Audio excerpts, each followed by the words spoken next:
right, ladies and gentlemen, ladies, welcome to the B. Tatum Show. I have a bunch of cool guys in here tonight. We got my boy Craig Long up next to me at the top. See, my angle's bad. There you go. Craig Long is over here. And then right below me is Xavier here. And then we got Damani Felder at the bottom over there, right there. Check it. So, ladies and gentlemen, I want to get into a few things, man, because I was just on my 3-hour radio show running my mouth about Dylan Mulvaney. Now, for those who don't know who Dylan Mulvaney is, it's that dude with the 5 o'clock shadow, with a bulge coming out, dressing like a woman, carrying tampons in his purse. I guess he's gonna put him down the one-way street because he ain't got no reason to put a tampon in anywhere. So this guy has gotten an opportunity to speak to the president as a woman. Bud Light, Anheuser-Busch sent him a pack of Bud Light beers with his face on it. And then he got some other thing. I think Nike just did a bra deal with this fool, and he ain't got no breasts. So I mean, let's talk about this. What are y'all thoughts on Dylan Mulvaney and how this fool has rise to success and fame? I would say success is not an overnight thing when it comes to old Dylan. If anybody knows that he was on The Price is Right as well. So to see his career path, he is definitely exploding and taking full advantage of this agenda that is currently being pushed. You know, there is no other way to say this, but there is no such thing as trans. What it is people that have a gender dysphoria, mental illness. And of course they changed the definition for that. But these are people that literally have a mental illness, right? And they need help, and people should try to get these folks help. So there's no such thing as trans. These are grown men that are cross-dressing and they just gay. And that's just what it is. This is a perfect example. He's a great spokesmanship for that community, that Skittles mental illness community. But he, when it comes to Budweiser, this used to be the drink for men. And we sit down and watch the game. And now it's like, man, what, you kind of frown like, man, what is going on, man? If I drink this, is it going to make me have more estrogen or something? You know what I mean? So I'm just at my wits when it comes to this whole thing, man. To add on to that, with The Price is Right, I think it's important to pay attention to. He wasn't just on there; like he was on The Price is Right back before he started the whole trans thing. And if you see, he was doing this like frilly dance. He was the most obnoxiously, or still is the most obnoxiously flamboyant gay man I've ever seen in my entire life. But he wasn't getting the attention that he wanted by just being goofy and dancing and being stupid on live and making an idiot of himself. So he knew that he needed to take it that much further. And I actually have a coworker that grew up with him. She's known him since he was a middle schooler, and he's just always wanted more and more attention. And he's been trying to be famous for so long, and he was not getting the traction until he went and started saying that he was a girl. Because we now live in this society where mental illness is giving you privilege. Mental illness is giving you clout. When you sit here and throw on this wig and say, oh, I'm non-binary, now that makes you special because people just want to take you and use you as a token and use you as a pawn. And now that's why people like Dylan are continuously being shoved down our throats. You cannot escape this man. Everywhere you look, you can't even grab a beer to de-stress from this man because now, if Red Bull gives you wings, then Bud Light makes you gay because Dylan Mulvaney has gotten into every single sector of our society. Yeah, I think well, really identifying as trans has just become the latest trend, the latest fad, if you will. There's a reason that so many individuals who are members of Gen Z choose to identify with this community because they realize the vehicle that identifying with this community can afford them. There's no other reason to identify as trans except if you want to gain something from larger society as a whole, which is very ironic when you realize these are the same individuals who frequently act as if they are oppressed, when that could be no further from the truth. There's no further you can get from the truth than claiming to be oppressed. But it is very interesting, though, that the vice president of marketing for Bud Light is actually it appears to be a white liberal woman by the name of Alyssa Heinerscheid. And she is the individual who is behind this. If you look at her LinkedIn page, you'll see that she's got her pronouns in her bio. These are women who otherwise would be all for chanting down with the patriarchy. They're the first ones who will literally grovel at the feet of biological men when those men move into their space and actually diminish the very real accomplishments we should be celebrating from actual biological women. Yeah, I think it's very weird that this person has emerged to such stardom, and I feel like a part of me thinks that this is orchestrated, and there's people with a vested interest in pushing this through society that are supporting this person, that are having these phone calls behind the scene, that are talking to Bud Light and creating this narrative to make transgenderism seem more fun, more popular, and pretty much secularize it to the point where most people have normalized the idea that a man can somehow become a woman. I don't know if Dylan Mulvaney is trolling, or is this guy really feel like he's a woman? Like pretty much what you said, Xavier, is that, you know, people that you knew him, he's just looking for fame. And you know, I agree with you on that point too, because it seems like at the very beginning, it was like a funny thing, right? It was a joke. It was like, hey, second day of being a girl. He's not saying being a woman, not traditionally trying to transition. Most people who are transitioning probably don't want to do it publicly. But this person went through surgery. I looked at an article. Dylan Mulvaney got paid like $32,000 to speak at one of these universities, and the university paid for him to come speak. $32,000. This dude ain't been in the speaking circuit for zero time and getting paid $32,000 to speak at universities. It is absolutely out of control. Do you guys think that there has been somebody that has decided to back Dylan Mulvaney to just push the LGBTQ movement to the top? Because it seems like this person is just getting all these deals, making all this money, showing up everywhere. It's like, what PR person is working for Dylan Mulvaney that can get this much traction in such a small period of time? Absolutely. I mean, look at the way he skyrocketed on Twitter. Like, this man really went from being nobody knew who he was, nobody cared about him. Then all of a sudden, one video and he just takes off, and the next video just takes off. And every single video he makes is just skyrocketing in the TikTok algorithm. And there's no way that that is an accident. TikTok is very meticulous on who they allow to be stars on their app and who they don't. And I don't even follow Dylan Mulvaney. I've never liked a video of his or anything of that nature. But when I go on TikTok and I look on my For You page, I can't escape him. Every time I go on my For You page, I'm seeing him. I even get notifications sent to my phone saying that Dylan Mulvaney has posted a new video, and I don't even follow Dylan Mulvaney. So who is funding that? Who is working with TikTok to make this person such a star? It is definitely an orchestrated effort, because this doesn't happen on accident. And to your point too, I know that this was something that was supposed to be a joke at first. I've even seen a video of him at the beginning saying that it was supposed to be humorous and comedy, but now he's taking this shtick and turning it into a lifestyle that they're selling to people. And I have a list of reasons why they're probably selling it, but it all has to do with wanting to fund or get more people to fund Big Pharma, mental illness, and getting more people to be dependent on the left, because that's where the insane people all tend to go. You can't criticize someone like Dylan Mulvaney in 2023 lest you attract and invite the trolls of the world today. There are individuals out there who will frequently go to bat for these men who do choose to portray themselves as women. And they will frequently cite statistics such as, oh, certain individuals are born with certain rare birth defects. And I realize that is a very real thing. But then here you are idolizing someone who is not a member of the very same class that you chose to cite in order to justify your support of this community. And then you're choosing to use that as a jumping off point to continue to throw your support behind somebody who is ultimately marginalizing you. And ultimately, if I was a woman out there, I would feel offended, because this should be just as offensive to you as seeing someone in blackface. Because you're seeing someone who is not a member of your community, who is more or less making a mockery of your community and daring you to say something about it to the contrary. 1,000%. Hold on. I want Craig. I want you to touch base on this. You know, is this similar to blackface? It's funny that you said that, Damani, because just on my show, somebody had commented that they called in and they said this is the blackface of being a woman.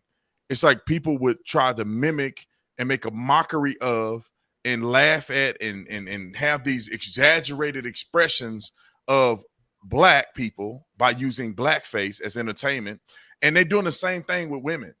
Like, what's your thoughts on that, Craig? Do you think that this proverbial blackface, I guess, comparison between transgenderism or men proposing or purporting to be women, do you think there's a correlation there? I mean, I think that that's an interesting take, and I never would have looked at it from that angle. Blackface is, I would say that's more on the extreme side of it, but it is definitely disrespectful to real women, right? These trans people are not women whatsoever. They're, like I told you guys earlier, they're just gay men that are cross-dressing. Dylan is definitely being pubbed as a mascot to push in this agenda. And it goes to a video that you recently did, Brandon, on the subject, when it showed a bunch of kids and they're being normalized with butt naked grown folks, right? Well, it only leads me to ask the question, think about back when it was just the regular LGBT folks and how they pushed that and made it normalized, tried to normalize it with everybody, and then people accept that and they just kept pushing and pushing and pushing more. So I think that we're just now at the next level of this community, and I think that there's more coming, which is why I always say the LGBTQP plus, and the P for most of y'all. I think y'all can figure out what the P stands for, because I think that that's next. Oh, I think we know. It's there. I've been saying it for 5 or 6 years now. Is that they are turning this thing and targeting it towards the children. The ultimate goal is to get to the kids. I think that's the ultimate goal, because why are all of a sudden the drag queen stuff is at the schools where children are at? Because it started with story time, and now it's like a whole show at the school with the kids.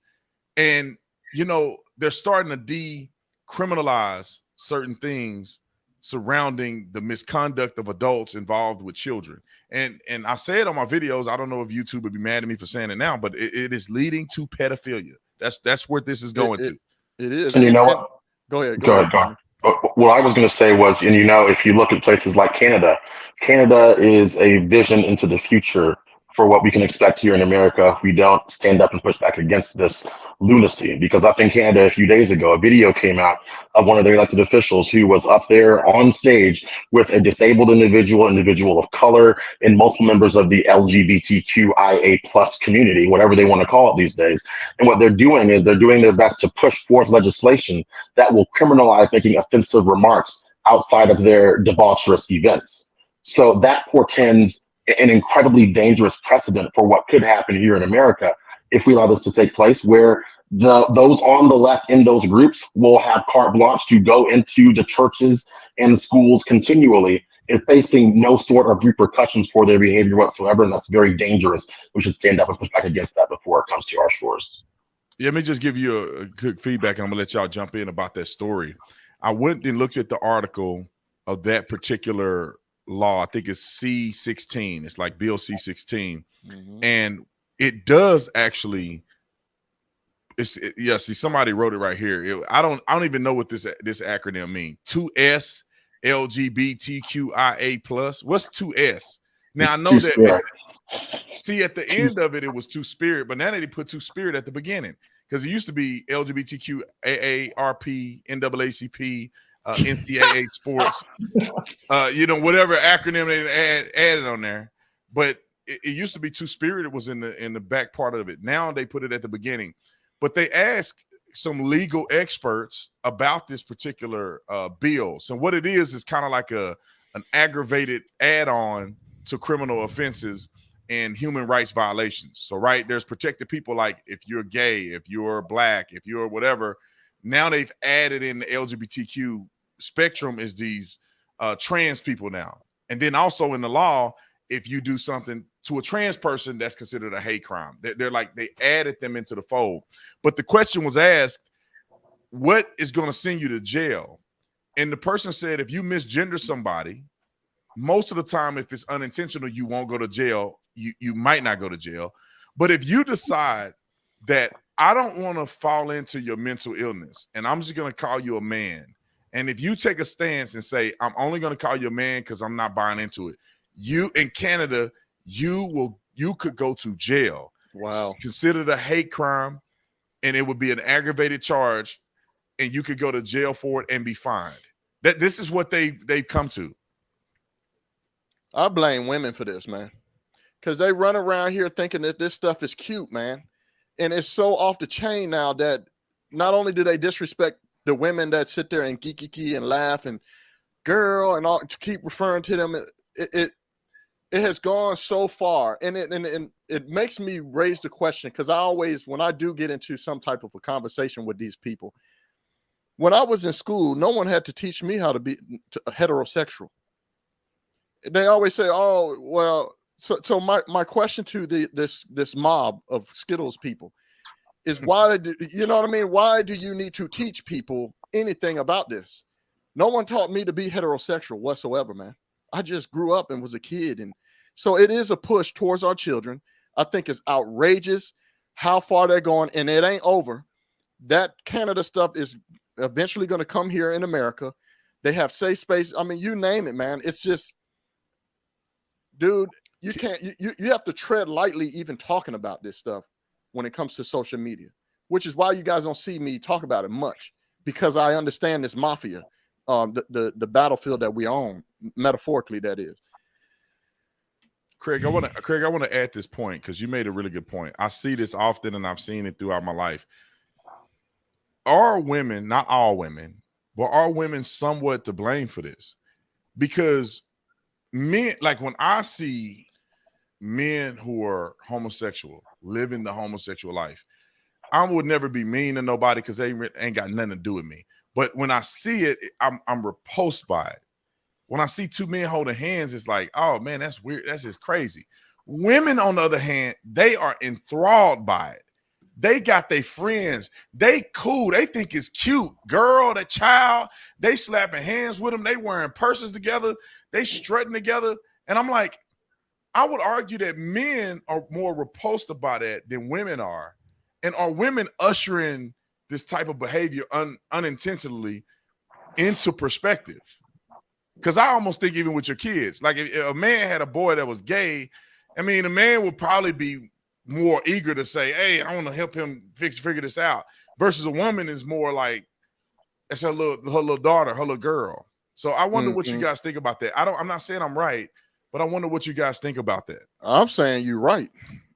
I'm willing to take that hard stance. I told y'all I'm blaming it on the women. It's the mamas, the aunts, the grandmamas. They let them, trust me, man. I know right now somebody part of that Skittles community is saying that I'm some type of phobic, but it's the truth, man. I've never seen a father, uncles, brothers aiding this. You know what I mean? When I grew up, it was maybe one or two kids, like, man, they kind of on the soft side. But I've never seen a man aiding that behavior or aiding that, right? So I blame it on the women. I think the women helped aid it, and they thought it was cute, and they always wanted the daughter. Man, maybe I'm keeping it real too much tonight, man. I always tread lightly with this conversation, man. Another layer with that too is, even if you look at the schools, you look at how woke these schools are getting. You see all these videos with the LGBT flags in the classrooms and all of that. Who is having those flags in the room? It's almost always the female teachers, which majority of the teachers are female, and they're allowing this softness to come into the education system, or it's gay men. So it's one of the two of them. You never see a straight male teacher participating in that kind of stuff. You'll be hard pressed to find it. Even in the more woke areas, it is more often than not the female teachers or the gay teachers who are pushing for this to happen in the schools. And then this shouldn't be a surprise, because even just look at the father absence. I mean, there's a noticeable difference when somebody does and does not have a father in the home. They end up being weaker. They end up being softer. They end up being more emotional. All of that comes into play because the father is not there, because the father is the one who usually puts their foot down and doesn't allow this mess to happen. So, I mean, I think you're on point with it. Yeah, and I don't want to put my wife on the spot, but I love my wife, and I think that even when we have these conversations, I feel like that because when she was living in LA and the type of work she was in, she had a whole bunch of, like gay guys around. And so she's a lot more compassionate in my opinion. I think when we have arguments and debates, we typically agree for the most part, but she have a little more compassion. Like Dave Rubin and some of these guys and I like Dave Rubin. I'm repulsed by some of the stuff that he does to a certain degree, but I don't think my wife feels the same way. I think these women look at these dudes and they're like, oh, it's not a big deal. And I feel like men look at these dudes and they're like, dude, you tripping. Like, I like to see two dudes kissing each other is like, you zesty. Bro, that's because we men though, like we men, and we look at another man like that's twisting and stuff, and you're like, bro, you an embarrassment to men, like you a weak man, like, and women may not see it like that. Now they won't date him, but I think they still will be, befriend him. And I'll say this, the single moms, like I would wonder if I can do research and figure out every household. When you say a household that's run by a single mom, how many young gay men and women come out of that household versus the household that's raised by a single father? How many children end up being gay and coming out of the household? Now, I don't have the stats, but I wonder what the truth of that is. You know what I would say too is going a step further than just unilaterally blaming the women per se. I would argue that this is one of the most insidious facets of the radical feminist or feminization push that's happened in our country over these past several decades.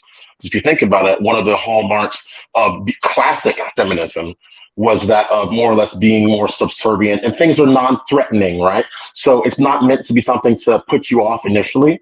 And those individuals who are typically assuming those female roles are typically the ones who are the emotional nurturers. They are the ones who don't want to rock the boat.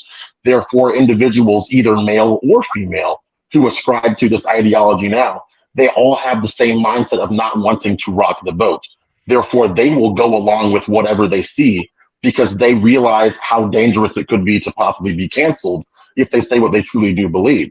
So I think many of these individuals out there have taken that final poison pill of the feminization and the softening of this country, which honestly is one of the first things that any outside threats would look for if they're looking to overthrow the United States of America, is a culture of general softness and permissiveness as a whole. I agree. And just to add to that, another thing, if we look at research, all of us, even on this panel, everyone has some form of fashion, something that they need to overcome or they battle with from their childhood. And research already shows people from that community have childhood traumas.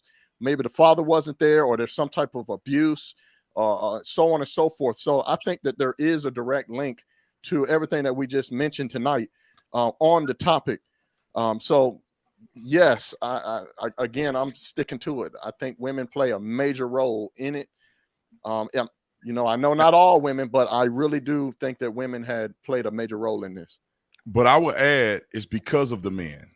I think women played a role, but it's because of the lack of strong men ain't men, being there, right? Yeah, men. I always think about Adam and Eve in the garden, and when the sin happened, right? Eve ate the fruit and nothing happened, right? But when the man decided, because God has given the lineage and given authority to the man, and it matriculates down. And the way I read it is that when Eve took a bite of the forbidden fruit, nothing happened. It was when Adam did that they realized that they were naked, and God had to have a conversation with them, and pretty much they got kicked out of the garden. But that's the same thing that happened in society today. When you see these single mothers out here destroying kids, and I'm not saying all of them do, because everybody on here that's watching, you're a perfect mama. You've been a single mama for 18 years, and you ain't never done nothing wrong. I'm talking about somebody else. But anyway, but the men are the problem, right? To a certain degree, because they're not because either your father didn't raise you to be a good woman. That's why you're a bad single mama, right? It's why you got 5 baby daddies and you ain't trying to do nothing right by your kids. You just collecting checks from these dudes. Or the man wasn't man enough to stay after he was man enough to lay up. And now the woman don't have no choice but to try to raise this boy and do her best to make him a man, because daddy ain't nowhere to be found. He's still being a rolling stone. So I say, I do believe that women, vicarious through the lack of support or leadership from men, end up creating this situation that's I think ineffective and counterproductive to our country and to the people that live here. Yeah, I just want to add that one of the worst case scenarios too is when you have these single mothers, you have these strong, independent Black women, especially I've seen this is happening a lot, who don't need or want a man, and now they're raising these weak, dependent boys who don't want to be men. And it's not, I said Black, but it's not even just Black. Like you have people like Dylan Mulvaney. You have all these people who literally do not want to be a man, or they don't try to be trans, but they just don't take responsibility as a man. They don't step up to be a man. And then that's a generational issue that just keeps happening because baby mama culture is becoming more prominent than ever. Being an actual man is not easy. It takes a very strong individual to be that figurehead, that head of the house. It takes a very strong-willed individual to stand in the gap to offer a space for protection for their wives, for their children. But when you have a bunch of men who don't want to be men, we're seeing what is the end result of that. Right. And let me say this, because I had a comment here and it was from a woman, and I'm not going to disregard what she said, but I'm going to have a comment on it. God dang it, I can't find it. But it seemed like somebody wrote a comment and said, I'm a single mom, I'm raising 3 boys and they're becoming men. Now, I believe this. I believe her, right? I'm going to believe you. But in other cases, and I had a woman call in way back when, and she go, I raised 3 kids, 3 boys, and I had 3 jobs, and I did a good job, and I raised them, and they all went to school, and I'm like, well, you saying what you feel. What do they think, right? Right. You pat yourself on the back. I did it, and I was 3 jobs. But how your boys feel that they ain't never seen a mama because she working 3 jobs? How do your boys feel because they ain't seen a daddy and they ain't have a daddy like the other boys? But you know what I'm saying? Because a lot of times some of these people are like, yeah, I did it. Yeah, I raised these boys. I did this. But how do your kids really feel? And I think parents kind of miss that point. And I think the single mama culture out here is really destructive, man, because a woman can be as great as she want to be, but you can't raise a boy to become a man. He has to have a male role model in his life, even if it ain't his daddy. He has to have a male role model. He has to have other men to look up to. He have to have other men because I believe subconsciously young boys seek love, affection, and affirmation from a man. And when they grew up without getting it, I think a lot of men, that's how a lot of men turn gay, because they are still seeking that attention and love from a man. When you get it from your father, then you're satiated with the love that you get from a man, and it's in a purest form, and you feel secure in that. When you don't get it, you become lost as a young man. And in the culture we live in, not justice system, but the parenting system we live in, they thrust these little kids to the women, and then these boys are like falling off the edge. They're crying out for male attention, and they become rebellious, and sometimes they go down the wrong path. Not every woman. All y'all perfect. I'm talking about somebody else on somebody else's live stream. I agree. Having a father, we already know the importance of a father, but just to add to that, and I know that there's some awesome single mothers out there doing the best that they can to raise their boys. But having a father gives a boy an example just to see the interaction between the father and the mother, how the father talks to her, how he courts her, if he even courts her, when he's being affectionate to her. It is shaping and showing the boy, even just from a nuclear family, it gives him an example of how to be a father, and you got your mother and then your kids and you're in a house or so on and so forth. It gives you an example of how to be a man and how to treat a woman. Yes, a woman can raise boys to be men. It's the same thing you said, Brandon. I raised the question, how do they truly feel? Because I've heard many other examples of, we can use Tupac, like most people don't even know, Tupac went for a long time thinking that he didn't have a father. And then when he found out he had a father after he got shot, he found out his mother lied to him. So he had this anger that he held with him for so long. And then he found out he had a father. So I would raise that question. Okay, yes, I understand you're working hard and you're raising these boys, but really, how do the boys really feel? Do they have a good example? Is there some type of male figure in your life setting the example on how you should operate and move out through life as a man? And I just don't think a woman can really give it to a boy developing himself into a man. I just don't. I think that, yes, you can raise a respectable young boy into a man, but is he really missing that words of encouragement? How to stand strong, how to control his emotions, right? So I raised the same question. How do the boys really feel that they don't have a father around? Yes, everybody loves their mama. Man, I love my mama, but I still had an example of what a father is when my father was in the house. So there is a difference here, is what I'm trying to say. Maybe I'm not articulating the words correctly. No, I think you're hitting the nail on the head. I just think that some women, and some of them probably in the comment section, you got to evaluate, are you being selfish? Are you doing what's best for your kid? Are you the type of mom that's saying, oh, I can do this and I'm fine and everything going well? Or are you being open to allowing your child to have access to his father? Because there's so many women that lie to their kids and say, your daddy don't want to be here, or your daddy wasn't around, or your daddy just left. It's like, nah, woman, you moved out of state. His daddy was in the state you lived in. You moved out of the state and then act like he wasn't around. Or you caused so much drama in his life that he couldn't handle it no more.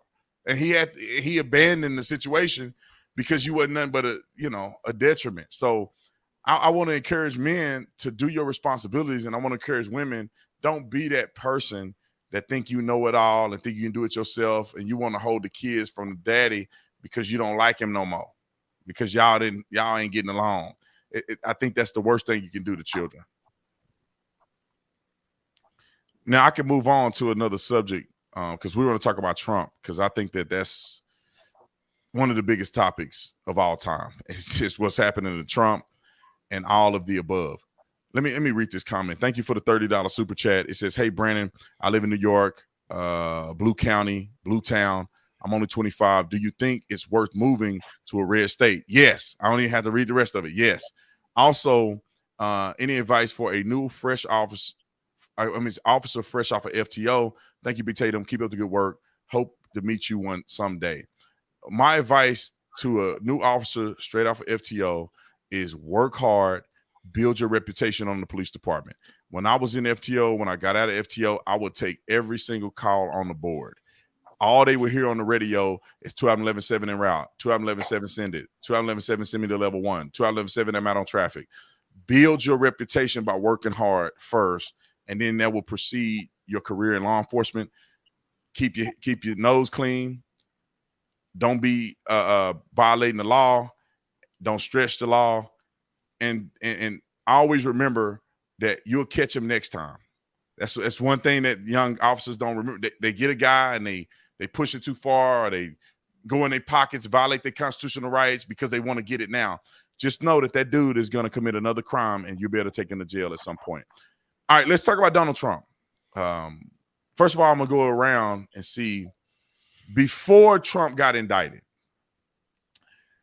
Trump or DeSantis is what I want to get your take on. Yeah. Before Trump got indicted, I ain't gonna lie, like earlier in the year, I was leaning more towards DeSantis. I said, you know what? I think DeSantis will be a candidate that can actually win.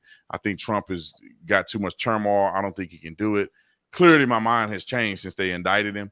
But I'd say I was more DeSantis than Trump before the indictment. Craig, where did you stand when it come to Trump before his indictment? Well, you know I'm a big Trump fan. I'm Trump 2024, but I think my take on it is going to be similar to probably a lot of y'all that are on the panel, but I am a little bit on the fence, even with this indictment. I think the indictment gave him more popularity, but I'm a little on the fence. So I'm still with Trump, but I'm a little on the fence with a little bit of concerns. And I'll leave it there so we can open up the dialogue. All right. What do y'all think? I'll say briefly, I was kind of going back and forth for a while between DeSantis and Trump. I've gotten to the point I don't trust DeSantis. I mean, I see a lot of the moves he's making. I'm seeing the consultants that he's signing up with. I see all of that, and it's just a lot of red flags when I look at DeSantis. I think he did a great job in Florida, but it's a whole different energy when you're running a country. As far as Trump, I didn't like the way he was going at DeSantis. I thought he was just moving very dangerously in his campaign beforehand. But now I'm starting to think, well, maybe he knew all of this was coming before we did. And that's why he was lashing out on Truth Social, why he was being so aggressive in his approach to this campaign. So now that this is all coming under fire, it's making me think there's a reason that they really do not want him in the White House. So it's making me root for him more. Yeah, and before the indictment, I also was in the Trump camp, still am in the Trump camp. I realize there are certain possible, even optical measures and merits that Ron DeSantis can attribute to his own corner. But I do believe that there's a lot more information that people aren't very much privy to about DeSantis, and I caution individuals who are simply trying to move away from Trump to the next best thing or the next bright, shiny object in their eyes. But I'll share more context on that in a little bit. Yeah, I want to talk about that because I think it's a thing. Like, you know, when I thought about Trump and I put the conservative ideas out there, I say, you know what, I hope I'm not in a bubble, right? Because I really thought that Trump would win in 2020. I just knew he was going to blow it out of the water. Now, we all know there's nefarious things that occurred in that election. But I also believe that there's a lot of people that just did not vote for Trump that shocked me. And then when the midterm came around, I said, this is finna be a red Armageddon. Like, we finna run through these Democrats, you know, like a bad piece of chicken through your internals. You know what I'm saying? So, but then we get out there and we get outspent. We got outmaneuvered, and we putting up candidates that ain't got no chance.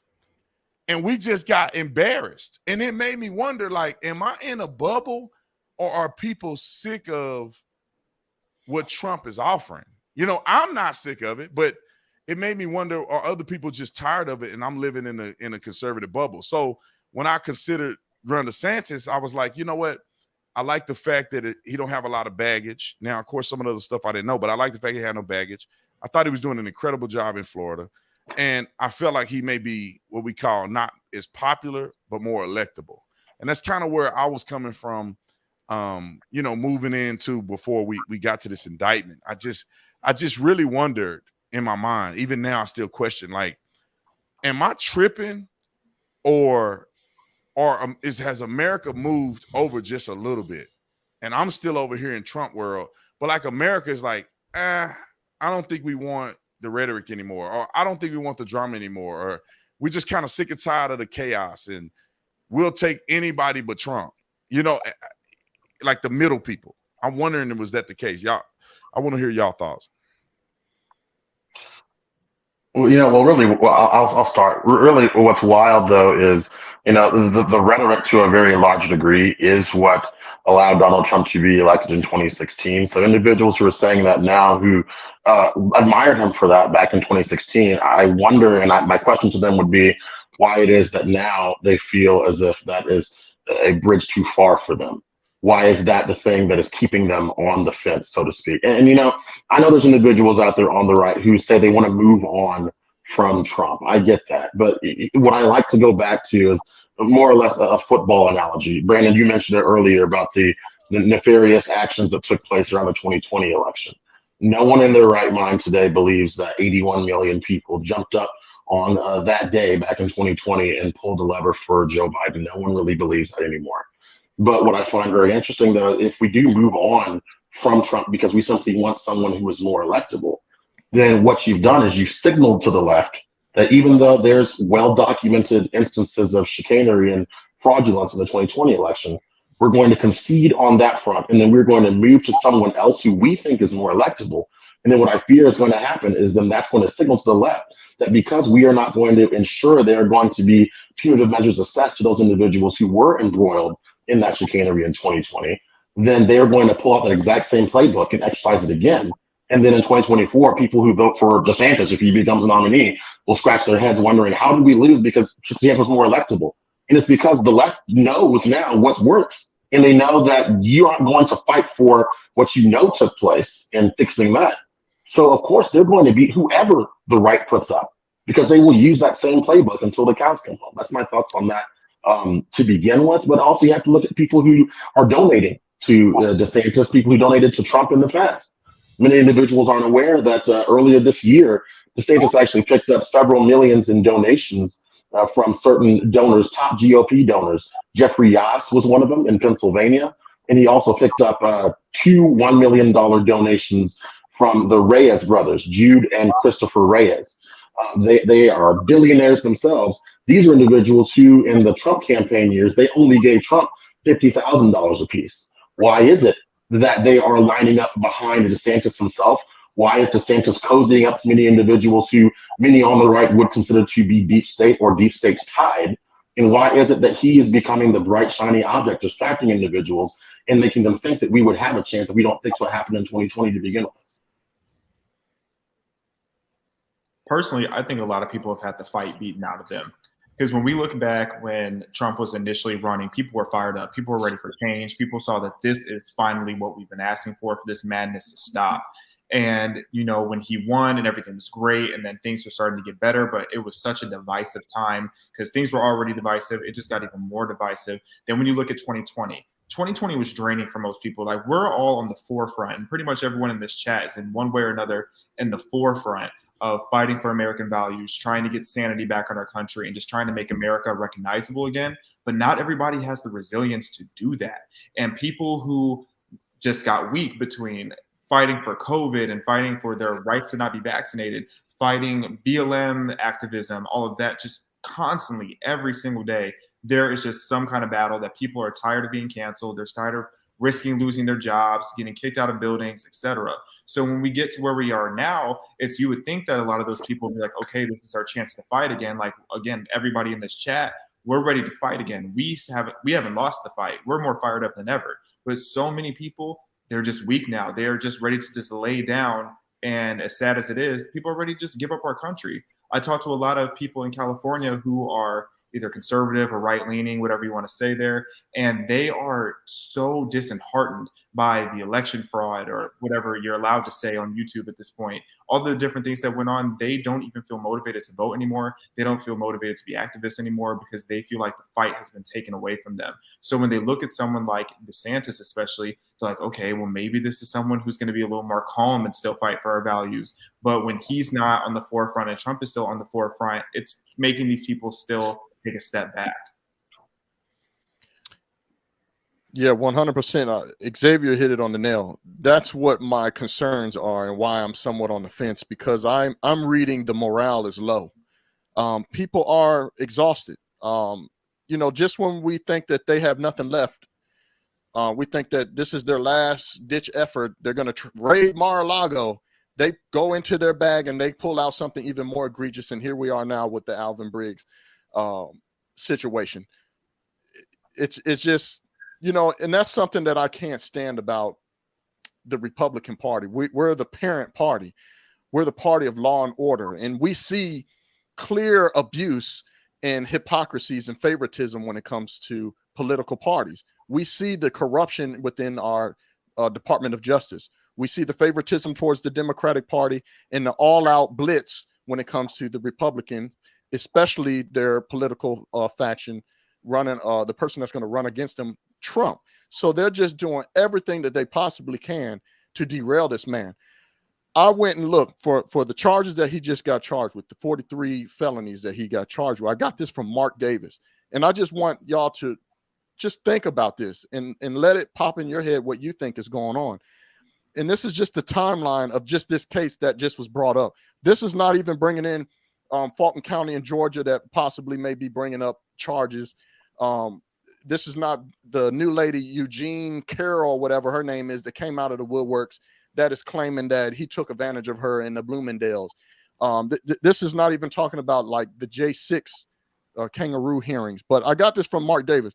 April 19th, the deadline for the prosecution is to give the defense team all the evidence. That's just within a couple of weeks. August 8th is the deadline for Trump's defense to put in motion. September 19th is the deadline for the defense to respond to those motions. The deadline for the judge to rule on those motions with Trump appearing in court would be in December 4th. The prosecution wants the trial date to be January 24th.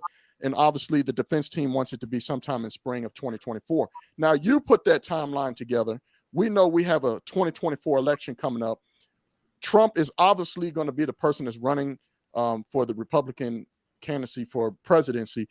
I think that this is a egregious plot and plan to derail this man from being able to do the things that he needs to do to campaign and run to be the president of this country. So I'm a little bit on the fence. I'm MAGA all day long. I'm with Trump all day long. Nothing has changed in that regards, but I am a little worried because I think, like Xavier said, people have the fight. It's just been beaten out of them. The morale is down. You know, I don't even want to think about what the independents possibly might be saying. But one thing for sure, everybody in the country, including liberal media, is acknowledging that these are bogus charges, again, brought on President Trump. How many does the man have to overcome? Just like the Russian collusion, it was a hoax. This is just an indictment hoax. I said it on my video today. How much more can the people take? So I'm a little worried, and it has me on the fence, wondering, like, can we pull this off? We still have the same strategic strategies on how we're going to go about accumulating votes, while these people are kicking our butt, not only culturally on social media, grassroots. We still running around talking about something, even though there was egregious things that happened during the process of us voting. We still have the same game plan. We haven't changed nothing. So I am a little worried that the morale is down, and that's what got me on the fence. You know what I gotta say though, to that point, even that people have the feel like the fight has been beaten out of them lately, because I realize how much we do want to put another Republican in the White House. But the reason that the effort feels so futile sometimes is because the Democrats and their donors have simply out-strategized us.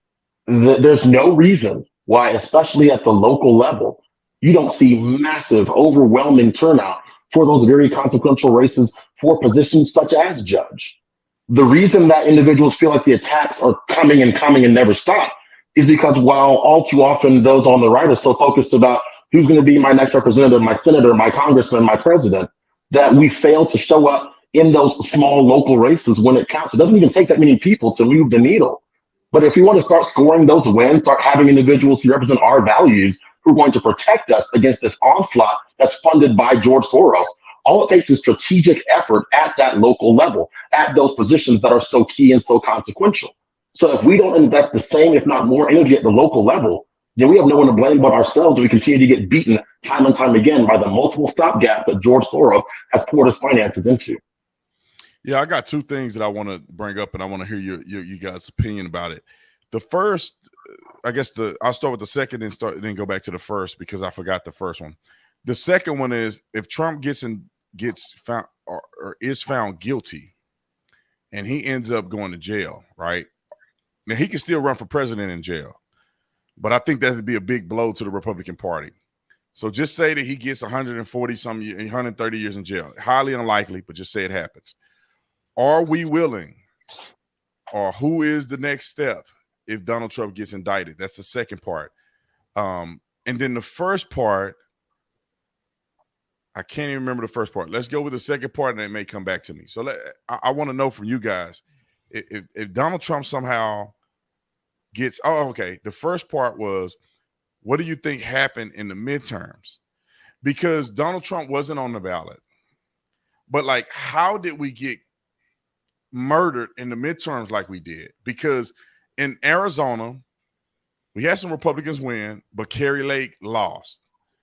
Our senator lost. Mark Kelly was the incumbent. He raised $75 million, and Blake Masters raised like $4 million. We got smoked. Kerry Lake lost. Blake Masters lost. To be honest, I don't know how. It was some stuff going on with Kerry Lake, but there was also some division in the Republican Party here in Arizona. Blake Masters just got smoked. They did not put up a good candidate in that petition to be against Mark Kelly. In Nevada, we lost. In Georgia, we lost. At least we won the governorship, but we lost the Senate race. Dr. Oz lost against a dead man. That man is deader than Biden. and he lost. So what I'm saying is that True. even with the absence of Trump, where people have to vote for him, we still took a massive L in the midterm. So I'll ask the two questions again. What do you guys think actually happened in the midterms? Why did we lose so bad? And then if Donald Trump gets indicted, or who do we put out there if he can no longer run as president? Well, for president. I got two big reasons for as far as the midterms. The first reason is the right didn't do enough to reach Gen Z, just point blank, period. Like, they don't do enough to tap into culture. And when I say that, people think that I'm meaning to go be like Joe Biden and fly these trans people out to the White House and make content. And you remember Jen Psaki had that guy that was like in the little pantsuit and the nails on, doing all that kind of stuff. Like, I'm not saying to do that. What I'm saying is the right could very much still boost the platform of like some Gen Z people or Gen Z big figures or just people who are relevant to young Gen Z culture, because we lean so much into culture. Like, there is a way to find that middle ground, and just nothing was happening with Gen Z. And I think it's already the largest voting bloc right now. So that has been lost. The other thing is Roe v. Wade. And I'm not saying that the overturning of it was necessarily the issue. It's the fact that it leaked at the time that it did. And when it leaked and no one was even held accountable for the Supreme Court decision, that created so much chaos. And I know so many people who are Republican, but they support abortion rights or whatever you want to call it. And they ended up either not voting or voting the other way, all because of that leak and the outrage that came with it. Wow. And then if Donald Trump is not eligible for whatever reason, who do you think can do it, and are we screwed if nobody can do it? I'm gonna have no comment on that for now. Y'all not gonna get me to say it, man. You ain't gonna get me to say no DeSantis, man. Look, not in 4K. Brent, not in 4K. You ain't gonna get me to say it. But look, I'm just saying. I mean, it don't have to be DeSantis. Ramaswamy is a great candidate. I mean, he's a great guy. He's a businessman, and he articulates himself well. Does anybody have a chance if Trump is out, or are we doomed? Yeah, you ain't gonna get me to say it, but we've talked about this before. We cannot continue to keep saying someone cheated, like the cheetah. You guys get my drift? Yeah. And the reason why we can't keep saying that, even though we know some nefarious things was happening, when we win, it's still the same machines. You understand what I'm saying? So we can't keep saying that. The reason why I think that the reason why we didn't get that midterm, that red wave, is because they kicked our butt. They ballot harvest. We need to start ballot harvesting. I mean, we need to. Xavier said it right. They utilize Gen Z. Maybe it's not flying Dylan and people like Dylan and them to the White House, but they utilize a lot of social media. They culturally are kicking our tail. We have to change our strategy, man. Start ballot harvesting, man. That's my take, and you ain't gonna get me to say nothing on 4K about no daggone DeSantis, man. He's not even running, bro. So hey, he ain't even running. So he's not even eligible. Maybe Herschel Walker. I'm being funny. You might as well say Christian Walker. You might as well say Christian Walker. Yeah. For my 2 cents, I would posit probably a slightly more radical take, if you will.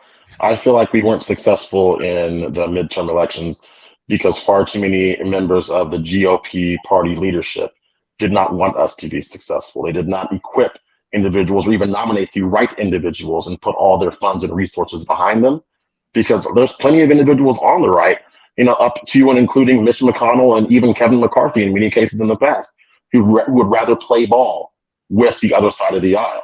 And they would rather tempt fate, if you will.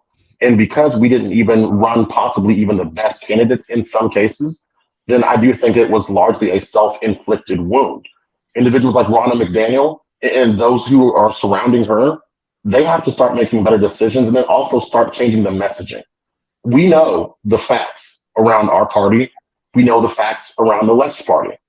But the fact of the matter is, we've been trying the same lines over and over again. Democrats are the real racists. We are the party that is for peace and freedom of expression. Those messages, for one reason or another, aren't working. But our party leadership and those who truly do pull the purse strings are more concerned with taking lavish trips and spending tens of thousands of dollars on flowers, like in Ron McDaniel's case, than they are investing strategically into communities that might even be open to hearing your message. I'll even tell you this. Instead of you flying around the country parading around the same message, why does the GOP simply allocate $1 million and we're going to go to the most statistically underserved schools in our communities, in the blue states and blue cities? And you go to those blue states and blue cities and you hand each new child who comes in a backpack with some literature in it. If you do things like that, that is how you're able to reach in and show you are actually willing to invest in those communities versus hitting them with the same talking points that have been proven to be unsuccessful for 7, 8, 9, 10 plus years now. Yeah, I think that's interesting. My take on it is I just think that there's a few things. I flew around the country and we had this thing called, I forget the name of it. We were going to major cities and we were doing like campaigns with the radio station. Every city I went to, I think I went to 5 or 6 cities. I told them, do not vote only on election day. You need to vote early, you need to vote by mail, and you need to vote in person. The optimal thing to do is to vote in person. The second best thing for you to do is to vote early. And then if you can't do nothing else, vote by mail. I told people that and they looked at me like I had an egg on my face. What happened in Arizona? On election day, they had problems. My family voted early. They had election issues on election day. Machines weren't working and everything. I said, I told you. Because we then got caught up with this whole stuff from 2020, and our people are setting us up for the twist. If I was raising money, everybody on here was raising money, and all of y'all said you can only come in person and give a donation on person on one day. That's all you can do if you want to donate to my campaign. All of you guys did that. And I said, hey, you can mail in your donation for the next 2 weeks, or you can come in person early for the next 5 days, or you can come and drop it off on this day at this time. Who do you think gonna get more donations? Some people are not going to get out the bed. I told them, I said, if the turnout is crazy, it may get overwhelming. And some of you who are older, who may not have the time, or you wait to the last minute, your kid is sick, or your car breaks down, or you can't get to the poll, or you forgot to do this, you only got 1 day. Or if you vote and something happened to your vote and it didn't go through, you only got 1 day to get it fixed. And you may not even answer the phone call for them to cure your ballot. You finna F yourself. And another thing I think happened is that not only were we out strategized, is that I honestly believe that, and I say this, and some of y'all gonna disagree with me, I know it. I just felt like the polarization and some of the rhetoric that was spewed, that was Trump-esque, in my opinion, I think caused a lot of people to get turned off. In the state of Arizona with Carrie Lake, like, I love Carrie. I thought she ran a great campaign. She was everywhere. Social media, she hugging babies. I loved her. But you got to understand that in Arizona, there's the MAGA Republicans and the McCain Republicans. And it's almost a 50-50 split. Karen Taylor Robeson was like neck and neck with Carrie Lake in the primary. Our governor, who won by 300,000 votes when he ran, did not even endorse Carrie Lake. Karen Taylor Robeson, after she lost, she didn't endorse Carrie Lake. Carrie Lake made a couple statements about the McCain Republicans, right? Pretty much dissing them. Bro, she only lost by like 17,000 votes or something. These Republicans in Arizona did not show up. And I think that's more why it happened than the poll stuff, because they had about, I don't know, about 5,000 people affected, maybe 10. She lost by 17. How many Republicans didn't vote for her because she dissed the McCain legacy in Arizona? And I'm not saying she shouldn't have stood up for herself, but I'm like, these things are happening around the country. Yeah. And I don't want us to be naive to it. The governor, who's a Republican in Nevada, he won. The senator lost. And some people say it's cheating, it's cheating, it's cheating. But then you look at it, this person was outspent like by $30 million. In Arizona, they go, it's cheating, it's cheating, it's cheating, it's cheating. 75 million from an incumbent Mark Kelly to Blake Masters, he raised like 4 million. It's no way you can win when that incumbent was in office for 6 years, or I think he was in office for 4 years, and he was just building his persona in office. And then he has 75 million to bolster his reelection. Then when you go to Georgia, Kemp won by a lot. He smoked the beloved Gap, the Gap band. He smoked her. They thought she was gonna be the next president. He smoked her like a brisket, bro. No, but right. Your boy lost. But your boy lost. And you look at the money raised. The scammy pastor raised 75 million or 76 million, and Herschel Walker raised 34 million. But we stuck on that cheating stuff, and I think this is gonna hurt us because I did a poll on my YouTube channel, and I'm gonna move past the mic. I did a poll on YouTube. I said, how many people voted? Dude, it was like 30% of people said they did not vote. That was a poll of like over 100,000 people. It's like, how many people are still hanging on it's cheating, it's cheating, it's cheating, it's cheating, and they're just not even showing up. Like the Democrats are beating us because we just ain't showing up. I just wonder. Let me pass the mic around. No, I was just going to add something real quick to what you said. I think that we don't have party unity across the country in certain pockets. Look at what happened in Alaska. Even here in Florida, even though we crushed it here in Florida, in just my district, there was literally a split in the Republican Party for Ana Luna to get elected to be Congress. So I see it just in my local area, how split people are. And I mean, that was a tight race. She pulled it off and beat them by 10 plus points. But I think that it's in pockets across America where we don't have a party unity as well. Not only do we not change up our strategy and try to everybody vote on one day, but there's no party unity. The party is literally split. I think I keep the road to majority. I forgot what it is. I went to one of those events, and they had this is back when all this stuff popped off with the 2020 election, and you had what's his name, Pence, came to come speak. They started booing Pence. There was a few people booing Pence. Not only did they hurry up and get them folks out of here, but a lot of the people were supporting Mike Pence at a time. So I realized, okay, you have MAGA Republicans, and then you got just these polished, old, doing things how they've been traditionally been doing it for years, Republicans. And so it's true. There's literally a split. There's no party unity, and we got to change our strategy if we're going to try to win. Do you think, and do you guys think, for Damani and Xavier, do you guys think that we need to have unity in the party, meaning that somebody got to give? Yes. Mitch McConnell and Donald Trump don't get along whatsoever. And I get it, man. I don't like Mr. Gobble Gobble myself.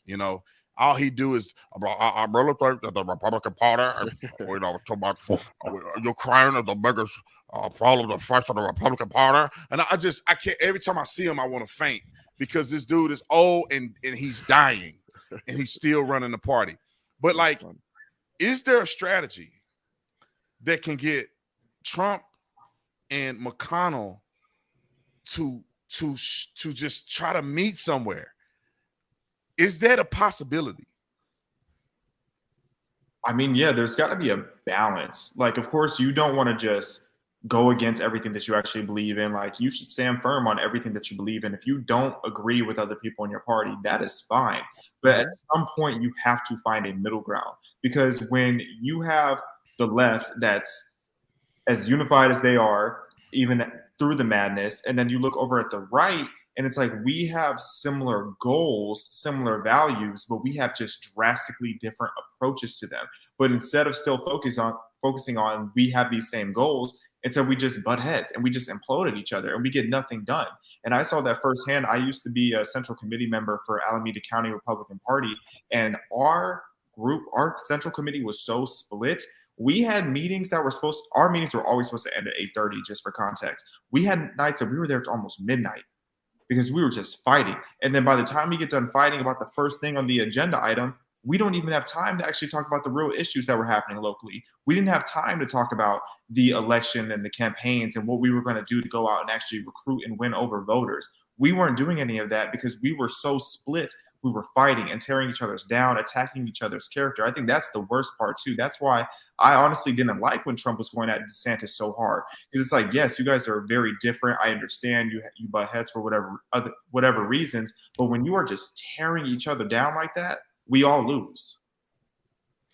Yeah, I would say too that there has to be a coming together point at some point, but also to speak to and lend further credence to the points that were made earlier.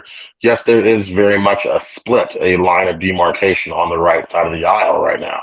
You do have the career politicians, the old school Republicans, if you will, the Mitch McConnells of the world, and many others who have honestly been there in office far too long, and all they know how to do is to cater to the older individuals, the good old boys, the ones who've been there for a very long time. And on the other side of that equation, you have individuals who are possibly more flexible or more imaginative with what their messaging or their stances might be. Therefore, there will forever be an impasse as long as we seem to be on the Republican Party, and even in politics in general, we seem to be more or less teetering on the edge of two different groups of people, two different halves of the same electorate, if you will. So if we don't have individuals who are willing to put their egos aside and come together to actually get constructive things done, then we will always lose or collapse in on ourselves, because individuals now in politics, now more than ever, they realize there is such a cult of personality around them. They will dig in their heels, not allow anything to happen simply because they want the next soundbite or whatnot for their campaign or for their legacy. So until they stop being so short-sighted and start realizing the bigger picture, or until term limits are introduced, then this problem is going to persist in the future. Yeah, man, I'm very. I just don't know what to think, man, because Donald Trump has said some things that I disagree with. When he was pushing the whole Fauci ouchie, I was very upset that he even let Dr. Fauci continue. He should have freaking fired his butt a long time ago. Mm-hmm. And so there were some things that Trump did that was very weird to me. Rolling out NFTs, bashing Ron DeSantis, and it's just like, dude, I think you're kind of hurting the cause. And then, he comes out and it's like, I almost think Trump need to kind of change his perspective too, because I can handle him talking mad trash to everybody, right? He comes out against Rihanna. What the worst performance in NFL history. And it's like, Trump, really? You really have to go after Rihanna? Like, I mean, I get it, but bruh, like everybody that love Rihanna is going to hate you now. You know what I'm saying? And these ignorant kids don't care about your policies. They like, oh, he don't like Rihanna. Well, then I ain't voting for him. So in my opinion, I'm like, okay, Trump, man, you gotta kind of change it up too, because you did the whole bull in the, the bull in the China cabinet or China room or whatever you want to call it. You did that already. But like, come on, bro, like it's time to start being presidential. Like, let me and others fight your battles and talking trash to people. I want Trump is gonna have to. If he thinks he's going to win, he's going to have to pipe down on certain things. When he was bashing DeSantis, he was losing momentum real bad. I saw it. I did a poll. Everybody wanted DeSantis over Trump. Now Trump has got the edge. When he went to Ohio, it jumped, man.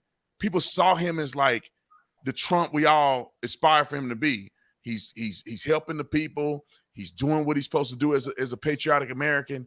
And then he gets back on True Social and he started talking crazy. So it's like, I know people though, like I'm strong enough to be like, I don't care. Let me do policies and policy. But I know people that are like, I ain't never vote for him again. I'm tired of this stuff. And I don't know what to say to those people, because they legitimately voted for him in 2016 and they just decided not to. Mitch McConnell didn't give out a lot of money. He was holding back. And so did Trump. Trump didn't put I know he had a lot of money. Now he's one person, but Trump could have put some more money into Carrie Lake's campaign. I heard a rumor, and I don't say no names, that the Trump, and this could be a total lie. I don't know, but I believe the person, but I can't prove it.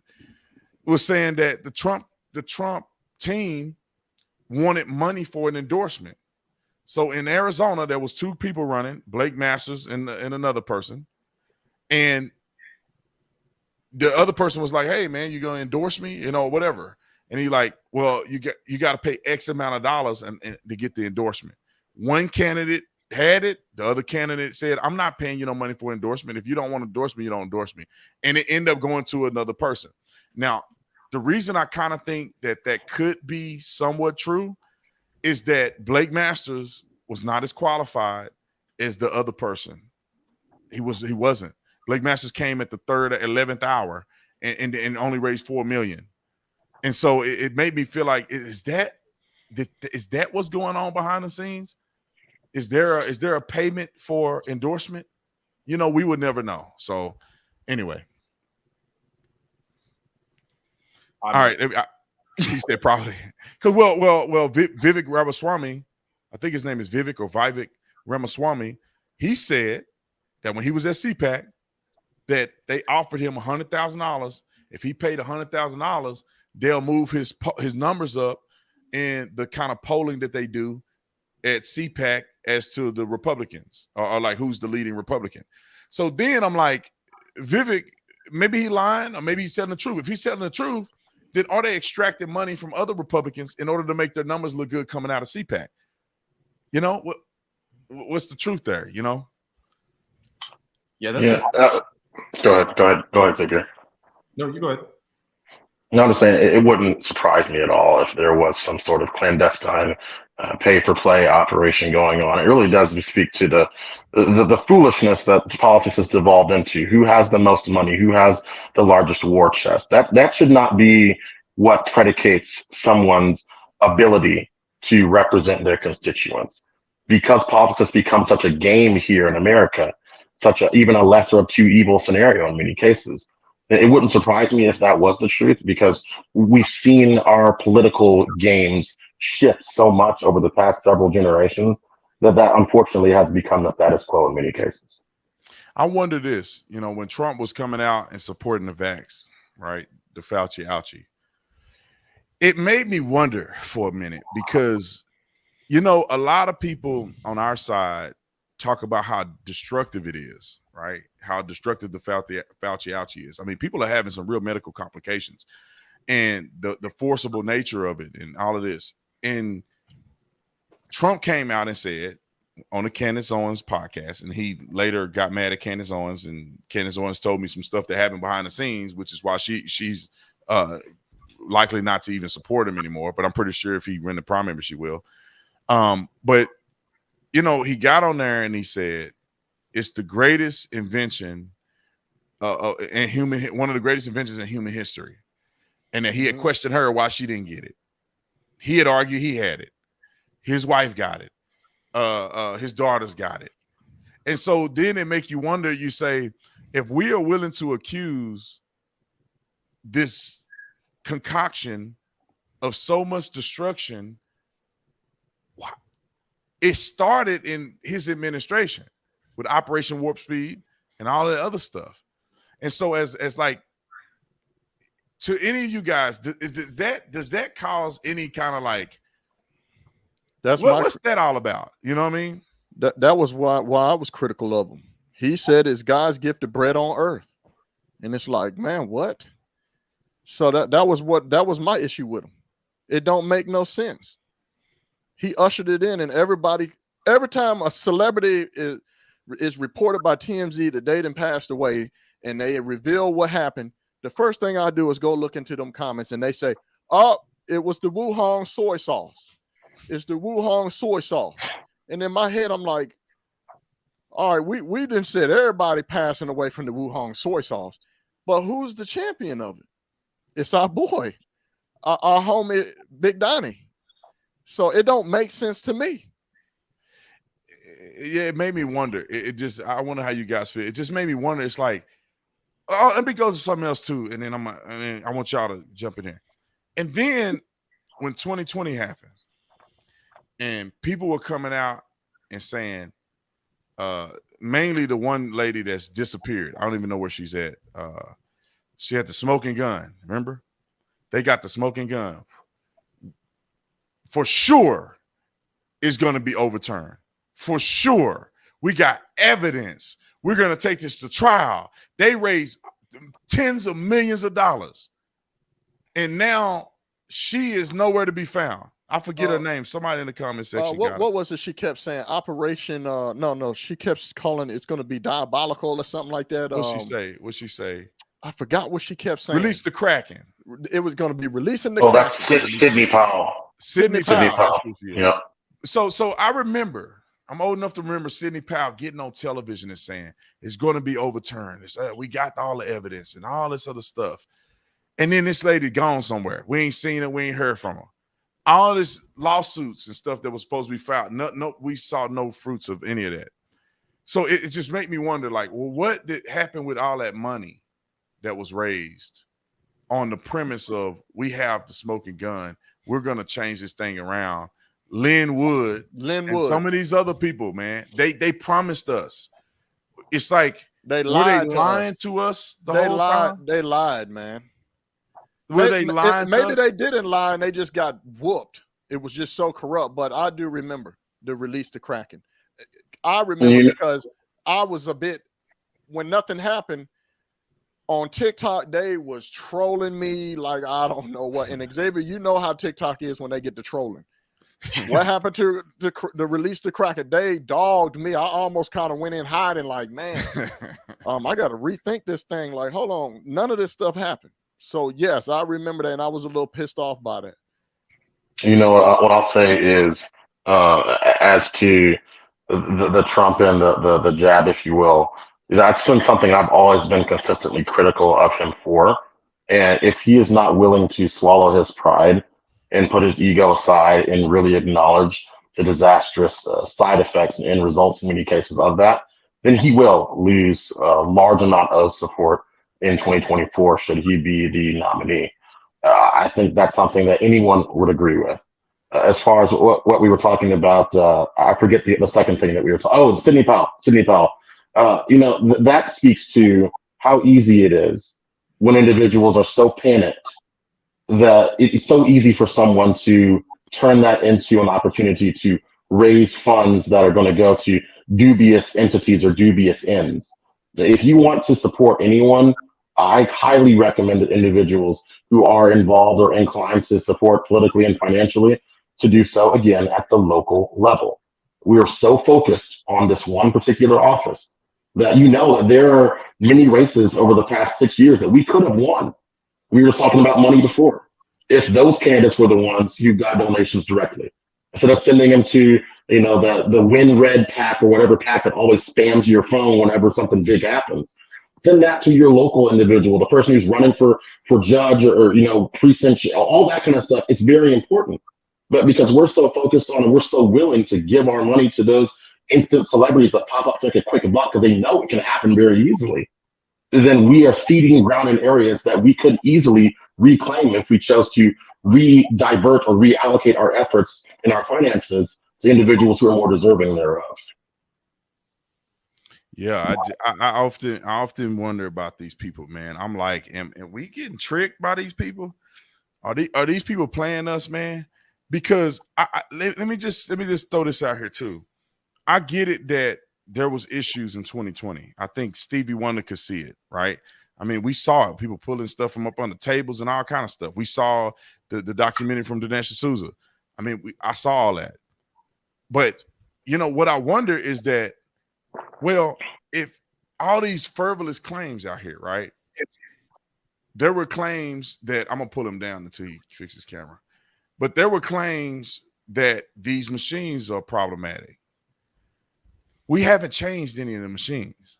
Not at all. They still in play. So it makes me wonder, why y'all still raising money if you said that they didn't control the stuff? Why y'all still raising money? Why you still running for office? Why y'all still doing all this stuff when you claim that they are manipulating the thing and they 100% control the machines and stuff? Like, it makes me wonder, are y'all playing us? Do you really think it was the machines, or are you just making that stuff up because it's good for reputation and fodder? Like, we wasting our time if the machines were really what happened. Mike Lindell and My Pillow, he said it. They had a whole conference. But now I'm gonna tell you this. You know why Fox News ain't talking about it? because I'll get a secret sauce. You know why Fox News not talking about the machines no more? Because they suing people. They're being sued. Yep, they're being sued for $1 billion. I can't even talk about it on the radio. If somebody come on the radio and they say the machines, we counsel them out. They will block. We will block that part out. If I talk about it, if I slipped the other day, I said, and you know, they talk about, and I said the name of the machine. They had to cut that out of live stream because they suing you people. And to me, where do they get the standing to sue? Are we getting tricked? You feel me? Like, are people making up these scenarios that don't even exist? They saying, look, the machine does this, and they just tricking us. Man. And no judgment has been made that that's legitimate, yet they got the power to sue people. It was the people in the Supreme Court were handpicked by Trump's administration, and they refused to take action. Is everybody the problem? Or are these people tricking us, bro? After a while, I'm still gonna vote for. I'm still gonna vote for him. I'm still voting for him, but we can't. It makes me wonder, bro. We can't keep saying it's them daggone machines, man. Because if this 2024 we crush it, it's the same machines, man. We can't keep using that argument. They're killing us with that argument, man. Well, we can't keep saying that everywhere they manipulating the votes, because we can't. If you go to Georgia, like I said, Brian Kemp won. He crushed. If Snaggletooth, who is Snaggletooth? What's her name? Stacey Abrams. If Stacey Abrams would have won, it wouldn't have been shocking to me. They could have easily made that happen if they can manipulate. Because if she would have won, I'd have been like, okay, I knew she would, because they tout about how great she is. She did the political response to the first year that Trump was in office at the State of the Union. You know, she's like beloved by the Democrat Party. They love her. She's the next president. She's the next Hillary Clinton-esque. And she got smoked in Georgia. And so you look at Ron DeSantis in Florida. Now, he did clean up the voter roll, but they smoked everybody in Florida. Like, DeSantis won his first year when he was going against Gillum. He won by like 30,000 votes. Bro, his second, he won by like 5 million votes. No, he ain't waiting by 5 million. He won by millions. They crushed. In Nevada, the governor was a Republican. He dusted them off in Nevada. We stole seats in California and in Oregon. We flipped seats. We flipped seats we flipped a lot of seats. We flipped seats in Texas in certain areas. So it's like there's a lot of success happening. So it's hard to keep saying, even in Arizona. We can't keep saying it, man. One of the Republicans in Arizona, who was the treasurer, I forget her name, Kimberly Yee or something like that. She won by 300,000 votes. We can't keep saying them daggone machines, man. Let's say this too. Even if playing devil's advocate, let's say it is the machines, right? Let's just say that then, right? The left doesn't even need to strategically employ all those machines if that very much is the case in order to win. They just have to have certain strongholds in certain key states, in certain key counties, in certain key areas, certain individuals who are overseeing that election process in those areas. And guess what? In all of those areas, places like Wisconsin, Michigan, Pennsylvania, Georgia, Nevada, there are very key elected officials who are on the left side of the aisle, which again goes back to my point. I feel like I'm speaking the same thing over and over again. Local elections, those local officials are very, very important. So you can sit there and cry about the machines all you want, but hey, who is in charge of those, micro organizations, if you will? We got to figure out how we can organize and strategize better. If even that is the case, then we develop a game plan in order to fix that. But it seems as if we're almost like a cat looking at a laser that's going, okay, it's machines now. Okay, now it's this, now it's that. We can't stay focused long enough to come up with an actual game plan that's going to yield the positive results that we want. But let me add this, like in the state of Arizona, like I said, Doug Ducey was our governor. He won by 300,000 votes. Like Arizona is red, man. Like, and then you go down and look at what happened in Kerry Lake's race, and you say, well, our state legislator is Republican. The people running the elections are Republicans in Arizona. Like, I think people forget about that. I mean, maybe in name only, but these people are Republicans. And so when we talk about, oh, it was nefarious, I seen some things that happened that we need to address. But I'll throw this else out there. We did an audit in Arizona of the 2020 election. We did an audit in Arizona. Paid for, Republicans ran an audit, and it was like 40,000 votes that were illegal or shouldn't have been counted. After the audit, Joe Biden still won. Like, we did an audit in Arizona, and our audit yielded that there was some nefarious things, but even after accounting for all of that, Joe Biden still won Arizona.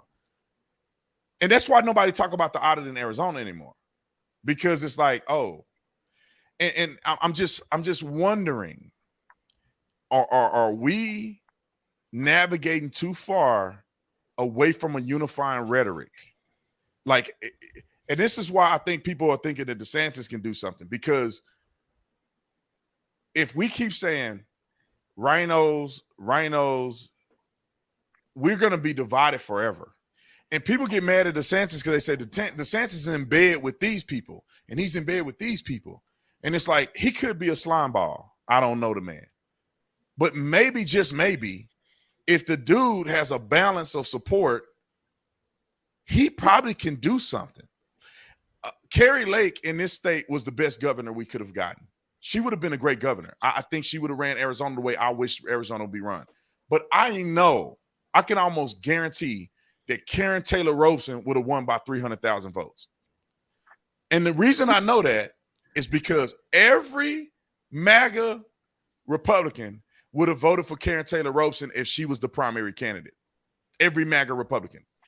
But the McCain Republicans refuse to support Donald Trump. They refuse to support Carrie Lake. And I think that this could have happened to us all over the country. The Mr. Gobble Gobble Republicans that keep selecting Mitch McConnell. Historically, they refuse to support Donald Trump. They refuse, man. They will never support him. These big donors that donated millions of dollars to Donald Trump in 2020, they literally said, we're not supporting him in 2024. Like, people like, what's his name? The billionaire Tesla, Elon Musk. Elon Musk said that he would support DeSantis. I'm just wondering, bro. Yeah, but then in the same sense, he also says Trump's going to get reelected. Didn't he just tweet something out like that? So he's like talking out of two sides of his mouth. But I don't know if he's maybe he know DeSantis probably ain't gonna run, because DeSantis will be a fool to enter the race right now. That would be a death sentence, because it don't matter how good he is, don't matter who. People are emotionally charged right now. I'm emotionally charged. I was kind of mad at Trump this whole time, and I'm like, man, he need to get it together. And then after they did this to him, I'm like, oh, bro, y'all didn't messed up. Now I really want him to be elected. Now all hands on deck. I don't care if DeSantis was better than Trump at this point. Y'all done convicted this man, or not convicted, but you done indicted this man on some bull crap that don't even seem like real charges, or they don't seem like they had a lot of thought behind them. They just compile charges on top of charges. You know, they trying to run this man to prison for 134 years if given the maximum sentence, which would mean he would do more than Bernie Madoff. And I don't know if you guys know who Bernie Madoff is, but yeah, that dude had the craziest Ponzi scheme in his, like the fraud, like $50 billion out of people. Everybody money. And that man ain't doing more time than what they trying to give Trump. They had, I'm gonna say this, I'm gonna shut up, I promise. They had a dude kill another man in New York. And they did what they call restorative justice, where they reunited him with his daughter that he never met. And they decided to go another route outside of incarceration to rehabilitate this man who killed another man. The woman that came out just the other day, her son he was home from serving in the military. He got stabbed to death by these people who were in gang affiliated. Normally when one person's stabbed and you have culprits, they all get charged with the same murder. One guy got charged, they let the other people off, didn't do no jail time. Restorative justice. But they finna put Trump in jail for 134 years. it just makes me feel like I got to fight. If I got to go down this path, It lights a fire, and it should. But as a constituent, as someone who is invested in this process, that really is what politics has become, unfortunately, in the 21st century. What people remember is the most recent thing, right? You can have an individual fade out of your ideology for a minute, but then something bad or galvanizing happens, you're right back in the game, right? So you have people who right now, 2023, who are saying, oh, I know beyond a doubt who I am going to pull the lever for more than a year and a half from now. I would venture to say that a large number, even of those people, are going to have moments that will change their minds before election day in 2024. But because we live in this world where news comes at us 24/7, where we feel like we have to react to everything and pick and choose a side and play one side versus the other, at the core of all this, every person who is going to vote wants to feel as if their party is going somewhere or they have hope for the future. So whenever something happens that confirms or negates that, they're going to react accordingly. It'd be like if someone's holding a torch and there's a flame on it and you see there's no other light in the room, moths go to this flame. But hold a torch over here and put this one out, and then moths go to that one. People are going to gravitate towards whatever is that most galvanizing moment. So there's going to be individuals who change their minds from Trump now to 2024, people who change their minds from DeSantis. And it will be interesting to see where the chips fall when the election day actually does come around. Yeah, so I got one more question for you guys, then we're going to call it a night. Do you think that this indictment is going to hurt Trump in the grand scheme of things? Not with the base, right? The base is on fire right now. They ready to go burn a building down or something, figuratively, not literally. But do you think this is gonna, if we have to take a step back, do you think people are gonna look at this? Because we got to understand this, man, which is very, very hard to digest. This is just one thing. Mm-hmm. They still doing this fraudulent investigation in Georgia, and they doing we forgot about the top secret documents and classified documents, classified and January the kangaroo. So and then don't forget the Eugene Curl. I think I'm saying her name. The lady that came out the woodworks. There's some lady that's allegedly saying that Trump took advantage of her in the Bloomingdale's. Is that the word? Is that the one who said the R word is sexy? So Anderson Cooper on live CNN a few years ago. Yeah, that's the one. I know. Yes. Yeah, I know. So they ain't done with their. They still got some more egregious stuff. They coming. This is just the beginning. So this is what I'm saying that as strategically we need to think about. Like, do we think that they got him right? Even if he don't get convicted or nothing, they got it lined up, bro. Investigation, indictment in Georgia. They can come up with whatever they want to come up with this classified document thing at his house. Even though Biden had it, they could say, well, Biden's was this and Trump's is this. And they bleed you out. They bleed you out. I'm wondering, are they going to bleed? Are they going to bleed people? Because we strong enough to say, man, we see through this. But are other people going to be like, oh man, he got indicted. He's a criminal. Like he did it. I kind of think he did it, but the question is, can they prove it? Right? I mean, did he pay? What you think Michael Cohen working there for? He ain't working there because he handsome. He a fix-it man. You got a woman finna come out against you. You ain't got to speak to Cohen. He know what his assignment is. He go and get the money in a private manner where it's not coming out of his bank account, Trump bank account. They wives won't know. Nobody gonna know. He pay that and he sign an NDA, and all he do is tell Trump it's finished. That's how he's snitching. Trump don't have to talk. They like, oh, we just pay him back through his stuff. Like, I don't think that's even like weird. If I was wealthy, like, see, I don't have. It happens all the time. People sign NDAs. People make payments just to either make things go away, keep it on the hush, don't tarnish my reputation or the company's reputation. People do this all the time. So, especially in New York, So as to me, it's very normal. I'm probably leaning on the side of what you just. I do think that he probably did do it. But the jurisdiction is an issue. I don't know if they're going to bring it up in court. I don't know if it has standing, but jurisdiction is an issue. The how long they prolong the charges is an issue. Is it a conflict of interest is an issue? Yeah, but they can don't prove care. anything. But can they prove it is the question. But Brandon, they don't care. It's they're doing exactly what we all see. It's in our face. Like, man, they got something. Boom, this. Then next time we're gonna hit him with this, and this is gonna slow him down. He ain't gonna be able to campaign and run and do all that. It's gonna bleed him out with money. They just gonna drag him, tarnish his name, make it a stamp in history. That they doing what they want. They know this is an abuse of power and corruption in the Department of Justice. That we see it for what it is. Look at all the stuff he's already overcome.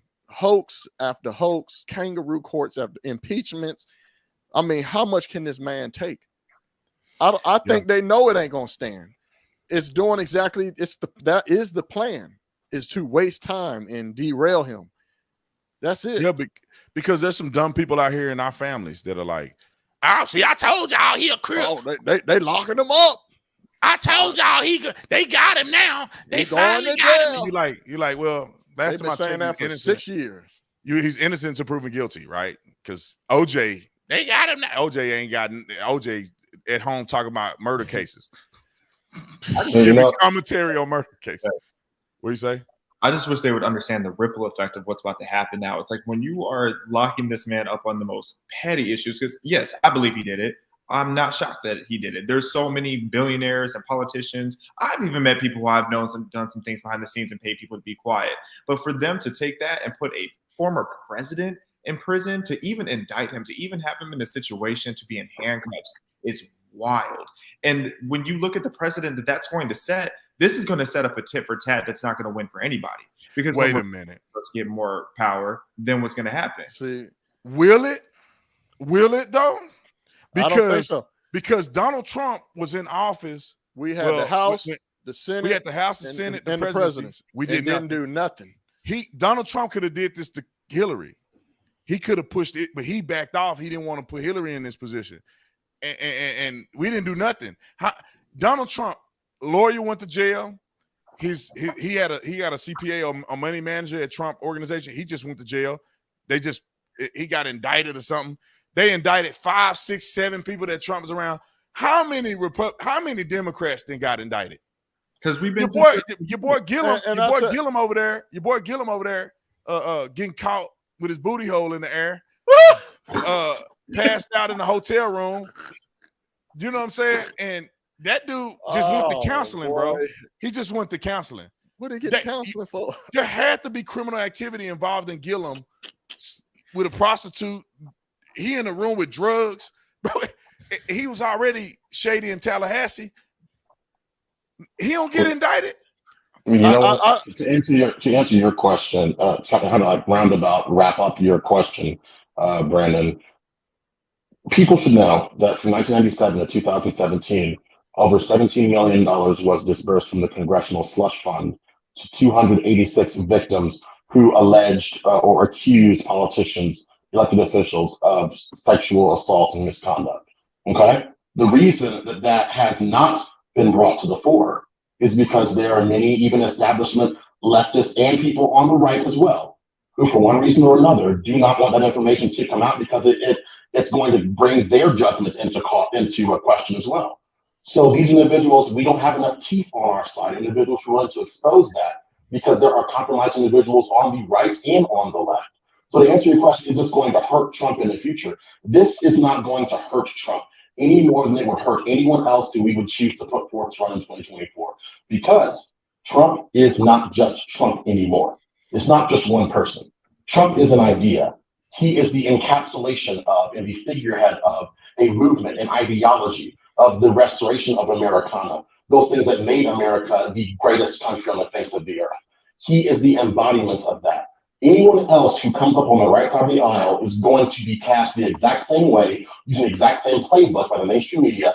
They will be vilified, they will be demonized, and the left will find ways to get them locked up as well if this continues, because they know the right, for one reason or another, is going to be so focused on trying to pick up the pieces that we're not able to see the bigger picture. Therefore, we will never have the right people who are elected who will go after the leftists, even the corrupt people on the right, the way that we should be going after them all this time. So I don't think it's going to hurt him any more than it would hurt anybody else who's going to be running in 2024 or beyond, because they will continue to act in this manner until there are consequences and punitive measures that are assessed.